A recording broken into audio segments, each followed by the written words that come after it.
Hey guys, it's your bros here from Gold Dang Bros Gaming. We got myself, Shawn, the Grookey Judge, as always, Team Captain Tiger, and we got back from a hiatus here. Pokey Snack Dad Troy Radford in for this episode. Super excited to have him back on. So again, thank you guys for watching who have been. We're still pushing for 100. We're super close. I promise you, if we can get there, we're gonna have you some cool stuff here at NAIC. But we had a big weekend out there in Akron for the full grip Destined Rivals format doubleheader. It was a 6K cash tournament payout. I judged on Saturday, got to see firsthand, get some practice for NAIC format, and your team captain here did pretty well, I'd say. I'll go ahead and let him continue on from here. Yeah, I would say I did okay. I did get a stream match on round seven that kind of flopped, but I recovered and won round eight and made it into top cut. So I was the only true Charizard in the whole event. Um, Now there's I guess a bunch of different defining factors of what true Charizard is, but I wasn't playing Poltzard. I was playing Terapagos Noctowl Zard. I guess the world has decided to call this Zard Terabox. I just thought it was Noctowl Zard or Terapagos Zard, but yeah. So I guess we're calling this Zard Terabox. Um, I went 6-2, went into top cut, had a really favorable match. I lost in top cut because I forgot to write Professor Turo scenario on my deck list. Mm. So I went in with a game loss, and then the first game that I played, they just kind of overran me because I prized two Charmanders, my Chi-Yu, and my counter catcher against Raging Bolt. So yeah, I didn't really have a way to make any comebacks when they chased down my lone Charmander on turn two. Um, but other than that, made a little bit of money. List got posted everywhere. People are starting to notice what it is. It's cool to hear people share it and see it and whatnot. Do I think it's the best way to play Charizard? Straight Charizard, probably. Is it the best way to play Charizard altogether? I don't know. Um, but then I did end up playing GLC, which is not my current format. That's Nice. not my favorite thing to do. But I was one win off of going into Top Cut in that as well, without owning a GLC deck.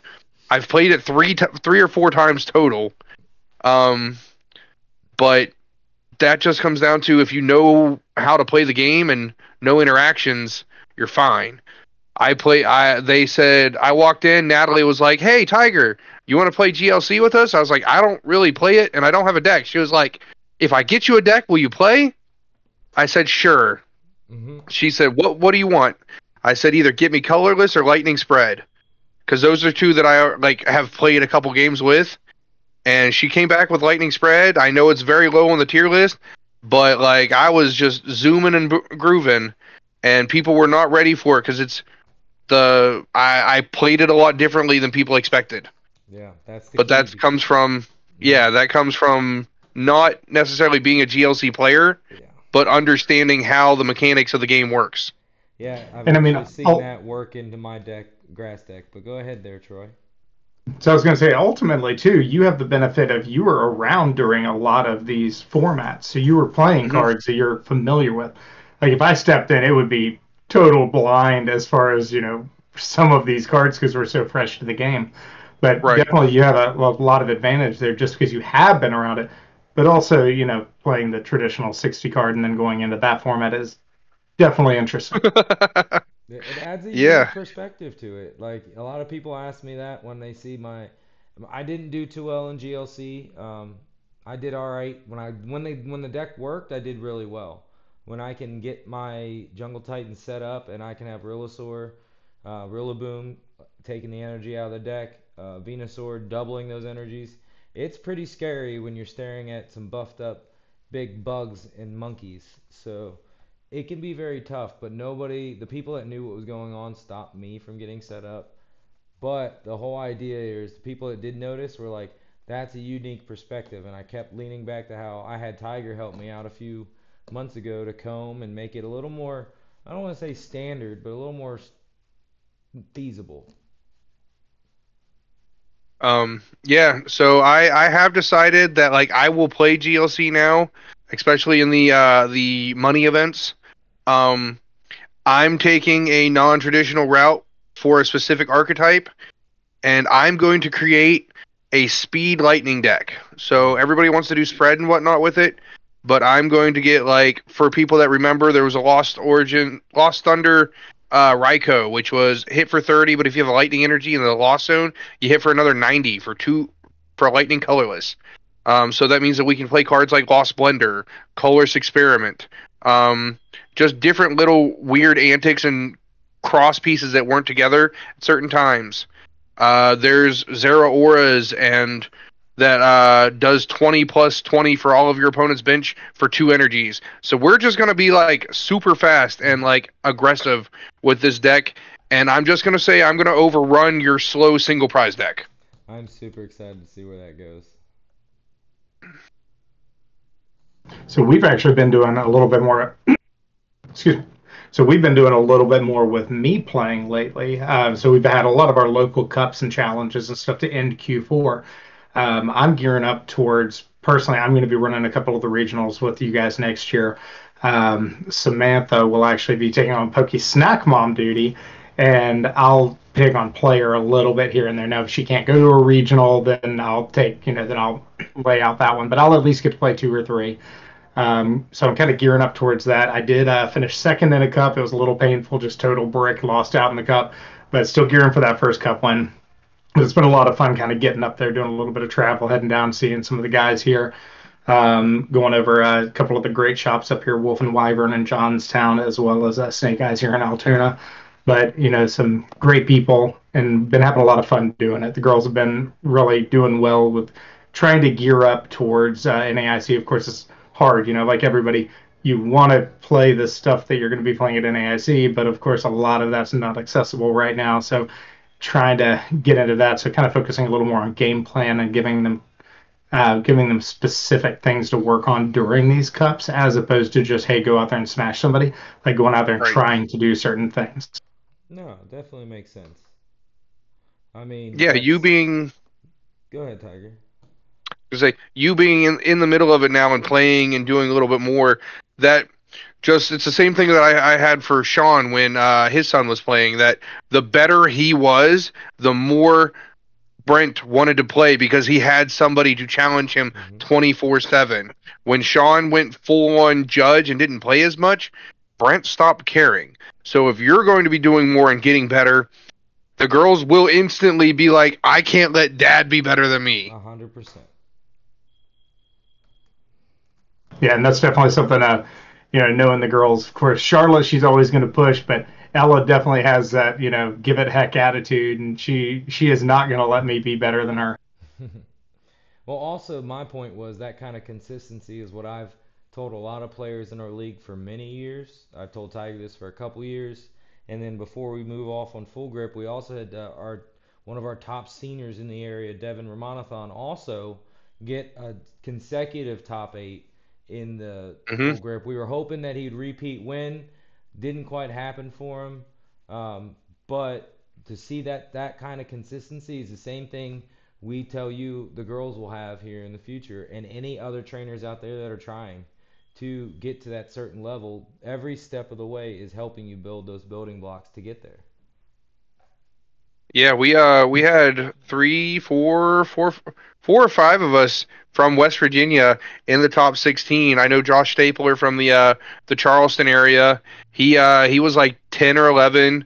Landon Ellison, Devin Ramanathan's brother, he was in the top 16 as well. Poor kid, we ran into each other at round 8. He was playing the same Dragapult Charizard Pidgeot deck that Devin was playing, but the Terapagos Zard has way more aggression and can set up and go, all right, cool, knock Dustin War KO your big guy, Dustin War KO your big guy. I took 6 prizes in 2 turns. Yeah, that's rough. So he did not have a good time with that one. but I still think he hit 16th. So that means that what? Devin made 3rd. I got 6th. Landon was top 16. Josh Stapler was like 10th. So yeah, 4 of us. Yeah. That's pretty good for us to go up there as a group, as a whole state, and do pretty well. And a West Virginia player won the GLC. That was awesome. That's what it said. That's what it said in the Full Grip post. I need to look into a little more. I've watched all the standard to clip our videos out for addition to this podcast. I'm doing some interviews. I mean, I know he knows who the Giffins and the Staplers are, so he might be from somewhere between Parkersburg to Charleston area. So it could very well be. Yeah, I'll find out more definitely into a later episode. I should have done a little more research, but I've been trying to get all these interviews done. I got another one scheduled after this. So, but before we move on from Full Grip, the winning deck was Grimmsnarl. I feel like that deserves some attention. As a judge, sitting there watching it on the table when we were walking around, I didn't get many stream matches until the final on it. My one token is, I'm telling you right now, the biggest problem in NAIC is going to be forgetting Frostlass damage. You can quote me on that right now. Every big tournament, we always look at all the cards, and especially with the way it's gone the last 3 years, is each NAIC has unleashed a new format, which unleashes new cards and new interactions. Frostlass has been around, but with Grimmsnarl added in being, like Tiger said earlier, and I'm sure he'll go into it in a bit, being the best way to run Monkey Dory Frostlass, it's gonna create issues. What you guys got on that? Sure, you go ahead and go first, because you've got the girls playing it now too. Yeah, and that's honestly the number one thing that we're focusing on with the girls is, as we're looking at this Grimmsnarl matchup, is girls, no matter what you do in the game, if you are not holding your opponent accountable for the Frostlass damage, or you're forgetting it yourself, you're going to ruin your own game. So no matter how well you do, if you are not doing that, your opponent's not going to willingly tick up that Frostlass unless, you just get that one kit. So if you're not doing it, you're going to ruin your own game. So that's literally the number one sticking point. And it's not going to be round 1, 2, or 3 that this is going to be a problem. It's going to be that post-lunch, everybody's a little snoozy, you hit that round 6, round 7, and that's when you're going to start forgetting that critical stuff. And of course, that's when the matches matter the most. So, definitely keeping that heavy focus on it and just making sure that those little stupid mistakes don't add up to ruin a perfectly good day. Correct. That's one of the biggest things that I talked to with all the Grimmsnarl players at Full Grip was they're like, the game spoiled us because live would do the ticks for you in between each turn. It wouldn't let you use Pheasantipity if you got KO'd during the middle of turns in checkup. That's the two biggest things, is remembering to do the tick damage and that Frostlass KOs between turns. So Pheasantipity does not activate. For anybody watching this, if that's the one thing you pull, if your Pokemon get KO'd by Frostlass, you cannot Pheasantipity. Yeah, it does not affect it that way. I mean, even as a judge in the final, there was one round where, you can look into the YouTube. I'll have it linked in here. There was one time where we did not notice that there was 2 Pokemon that did not receive the Frostlass damage. And we were honestly staying on it. I talked to the other judge when I saw the matchup, and I said, you're going to control this side, I'm going to control that side. And it's just honestly was 2 that went to the wayside. And like I said, us paying hyper-focused attention still missed it. So I can only imagine how a player in an emotional state in that round 6 or 7 that's trying to win an in or get to that placement at NAIC, for their worlds or just to feel good about themselves, and next thing you know, they messed up, they didn't tick damage, and now that either ruined their game because they're not getting KO, or their opponent noticed and now they're calling a judge because they're like, hey, they didn't tick damage, and that's gonna be a problem. Yeah, without a doubt. And that's, again, one of the things that we really preach with the girls is, again, thinking to that Pheasantipity thing. You don't want your opponent to get that penalty. So preaching to the girls of, yeah, of course we're going to take the prize cards if it happens, but giving your opponent that, hey, you can't fez right here, and trying to give that leeway, because again, we'd rather win by winning and just beating them outright rather than getting the penalty, and having that, honor within yourself to make sure that if you can stop your opponent from making that mistake, let's go ahead and do that. Agreed. There are times, though, I will say, and I've been called over to the table many, many a times, where a player has fezzed, drew three, looked at him so fast that the other player did not have time to say anything.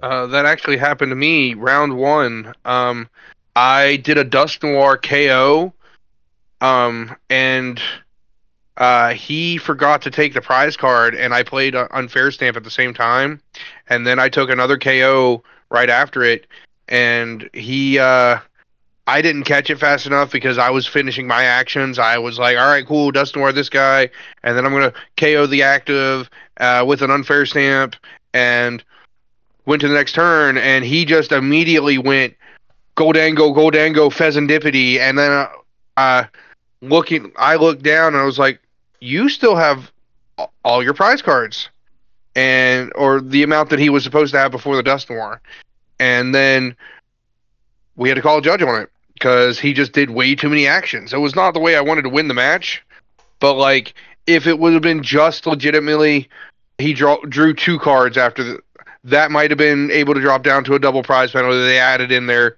and shuffle it up, and then he can draw cards. I don't know the exact ruling on that, but there were too many things done after that. First off, before we go any further on that, I do want to make sure, like, people do understand the whole directive of this tournament was less than a regional, bigger than a cup. So everything was meant to be ran back as far as possible, unless it was completely broken. And to your effect, Tiger, if it was just an action like that one time, not a big deal. But if this guy went dango fez, and I want to clarify, at the regional, you cannot do that. They are not going to rewind it to this standard because it's a different style tournament. It's going to be ran by the book as seen on many other regionals. Mm-hmm. I'm trying to look back when I had somebody send me a message asking about a specific type of ruling that like newer players might not have seen or would be asking for in some of these newer interactions. So once I get to that, Yeah, I that's will bring fine. that up. There's definitely a lot that's been brought up. Now, as far as some, Mewtwo was the other one we're going to talk about, and I have seen a lot of people play Mewtwo online. I haven't really. There wasn't too many at Full Grip. I'm not gonna lie. There was one I saw in particular, ran by a newer player. He wasn't having the best day, but I know the one match he did really like get things rocking. But that's another one where I could see people not understanding or forgetting that they don't have enough Team Rocket's Pokemon out to attack, taking two Yes. KOs. Next thing you know, the player starts their turn and realizes, oh, you didn't have enough to actually get that. So I mean, there's definitely anybody going to NAIC, and Troy, you can piggyback on this with the girls. Definitely pay attention to these new card interactions.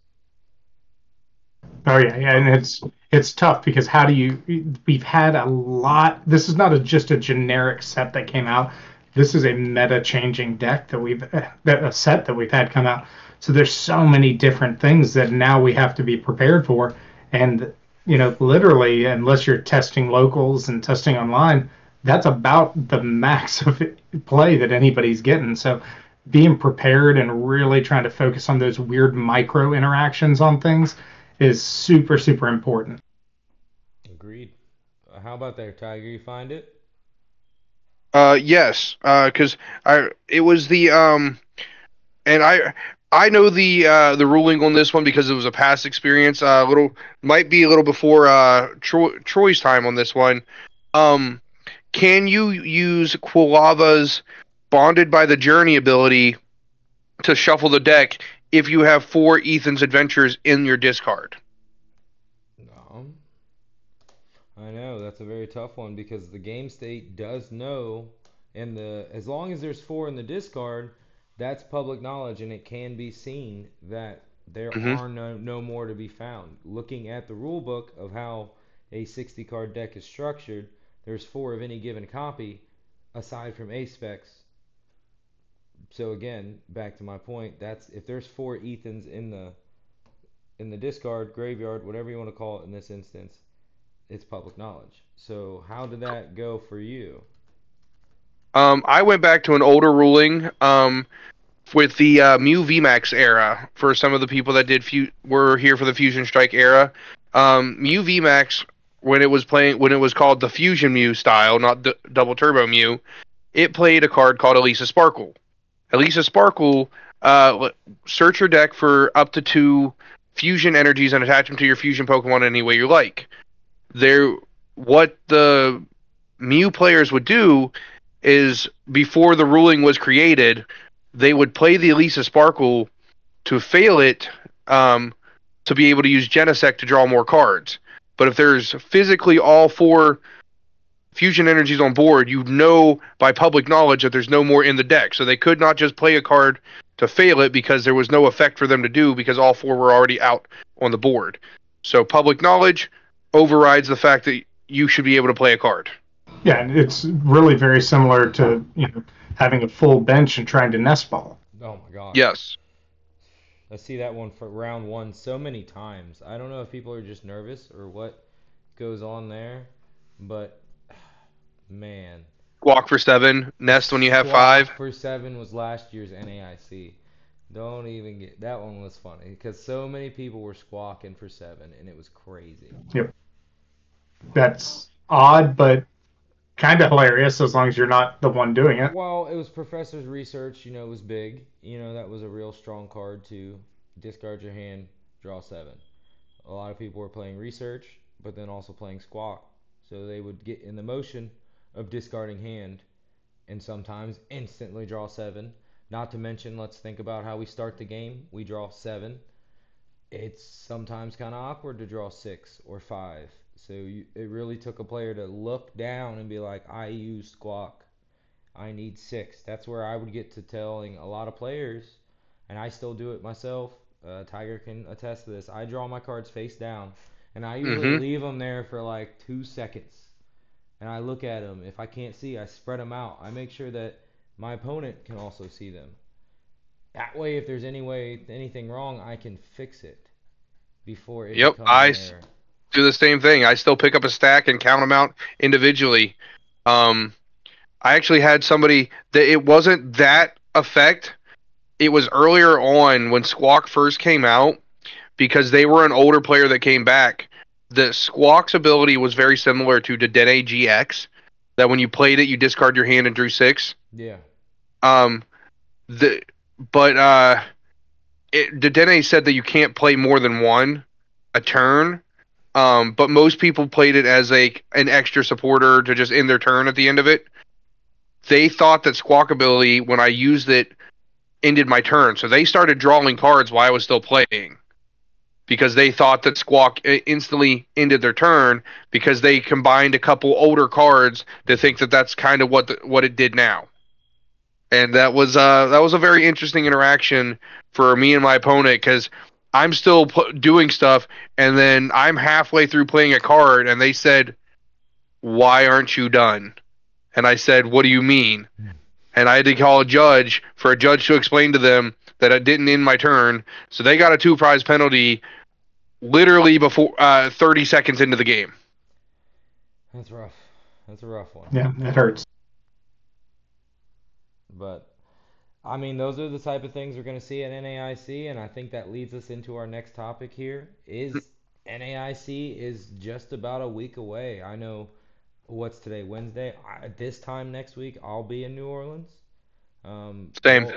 We'll hopefully be shooting a podcast all in the same spot as what we were talking about before we got on record. So we'll see if that's a possibility. I mean, we'll definitely have an episode coming from there. So yeah, I know that's big for me. I'll be judging on the Masters floor. Excited to get back to that side of things. Kind of shake it up from sides. I'll be doing some play lab at Worlds, so that'll be super fun. But for now, I've got to go to Full Grip judge, get myself kind of into the Destined Rivals format, and these guys here are prepping themselves respectively. So, Tiger, how's your preparation going for NAIC outlook? What are you excited for? All that happy jazz. You know how we rock.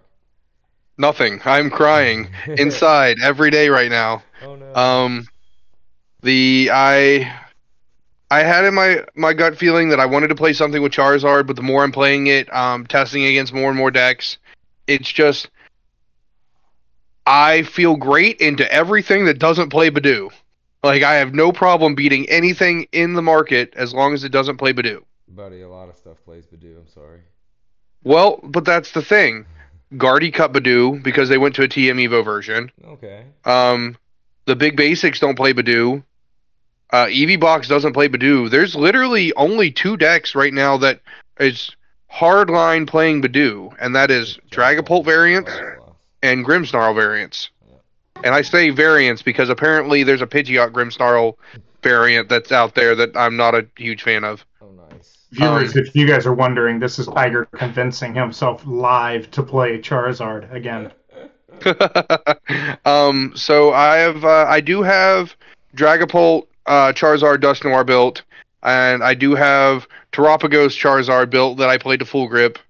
I have the pieces. My backups are big basics, so either Joltik or Raging Bolt, but I'm more leaning towards EV Box. It kind of has the best spread in the room. As long as you don't hit Gardevoir, there's not a deck that you shouldn't be able to beat, and Grimmsnarl should be pushing Gardevoir's numbers down a bit. Well, Grimmsnarl was pretty prevalent at full grip. I mean, whether it was a lot at the top or not, I know there was a lot of Frostlass going on. So, safe to say there will be some. Mm-hmm. Yeah, I mean, for us, it's mainly, kind of exactly what Tiger said. Like one of the guys in our group asked, how we were feeling about the top 3 decks, and I was like, I'm just questioning my life decisions daily at this point. So, we know what we're going to play. The kids, we try not to go too crazy as far as deck changes or deck swaps, just because, knowing your lines, especially in the juniors division, knowing your lines and knowing your matchups is as important as anything. So we try not to do those wild swaps unless just like all heck breaks loose. Incidentally, the one time this year we did a wild swap was we threw Ella on Goldango for Toronto, and she pointed at Toronto. So, it did work that one time. However, we try to keep with that consistency method for the most part and really just focus on those lines of matchups. However, are we going to have a bunch of people show up with some Stevens decks or Ethans or, yeah, sure, maybe. Ethans I could see. I saw a bunch of Ethans trying to make it at full grip. I don't know that they really did, but they were trying. The Ethan's Goldango basically is what was like the most prevalent. Which is yeah, and I mean, maybe we see some stuff like that show up that we're not expecting, and speaking of last minute swaps, I'm very notorious for that. Did it a few times. Most of the time, it's paid off for me though. Like I've grinded out a matchup, and then I realize that like I have an epiphany the night before, and I'm like, this really isn't probably a good call. Like happened in Puerto Rico. I went in gung-ho playing Dragapult. Could tell you every line, every math, every specific scenario with it. Played Lugia once in person my whole life. What time took was it to a decision regional made? Like 1 a.m.?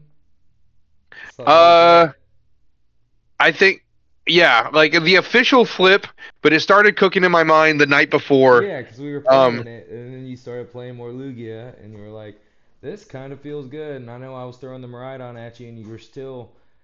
I mean, I won some games just strictly because it's it's a weakness, but for the simple fact that you won 50% of your games against someone who's been playing Miraidon since it came out, that showed pretty strong. And then we always lean back to the idea, like you said, and we still stick to it. You're not going to catch every Miraidon in the room. There's no way. That has been my motto this whole season is play something that has a really good spread and say I'm not going to hit 3 of my bad matchups. There's no way. There's no way. I mean...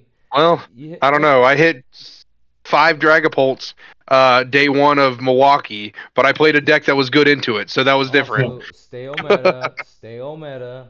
People, Milwaukee was still. I mean, even well, I'm not gonna sit here and say stale, but Milwaukee and Portland both in conjunction were the last two regionals. Um, Yeah. and in my opinion, it wasn't super hyped as to what was going to win. We talked about in our last show. We already knew what the top five were going to be. Where they fell was more the question. Yeah. So your point there, though, stay on meta. Out of curiosity, did you guys see what won juniors out in Bologna? I did not look at any Bologna. I'm sorry. It was Okadogi won Charizard, juniors. wasn't it? No, it was Okadogi. Okie doggy. Oh. No, I No. think it was seniors. I think seniors was won by Charizard, is what I saw. Okay. Yeah. Juniors was Okidogi, and yeah, Charizard Pidgeot won there because we have some friends on the ground that run the Europeans.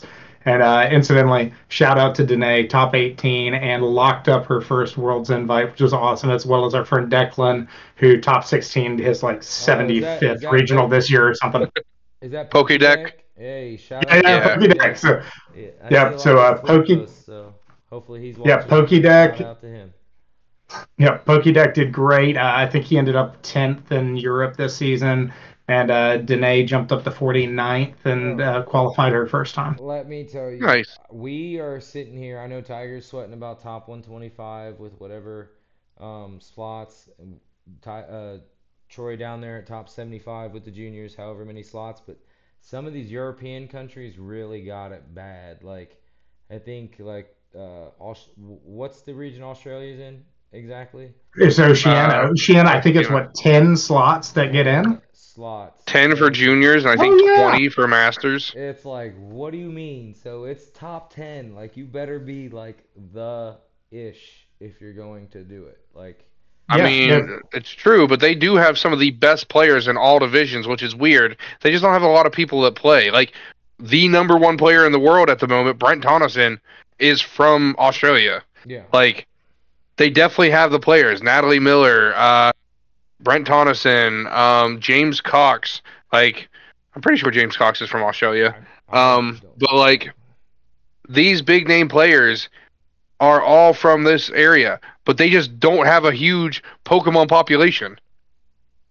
Oh yeah, absolutely. And again, we've got our friend Maddie down there in Australia, and we talked to her. She's up in seniors now, and just crazy watching some of these regionals where they're getting 40 seniors, and I'm like, 40 seniors in a regional, really? However, again, it's 40 really high quality seniors, so getting that top 10, it's tough. Rough. It's rough. But I mean, high hopes to everybody who's really trying. I know we'll have the next episode will actually be in New Orleans, so I mean, we'll definitely be shouting out to all those players that make it down and wishing them the best. I know Tiger's sweating over there, but we're gonna take the next week and we're gonna get it figured out. Mr. Consistency will be consistent. I know it. The episode after NAIC should, as long as they upload it in the first few days for points, we will let you know if I made it or not. Yeah. So same thing with the girls down there. We'll be sure to keep you posted. I know Pokesnack is big on his Twitter, so if you haven't given him a follow, make sure you do.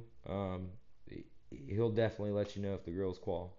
So we're hoping. Oh, it's going to be all over social media. Yeah. Oh, there will be many pictures and videos done. If you guys see me like sobbing on the floor at NAIC, that probably means Charlotte did really well. Or Ella, either one. Or Ella. Yeah, so both girls are in range to qualify.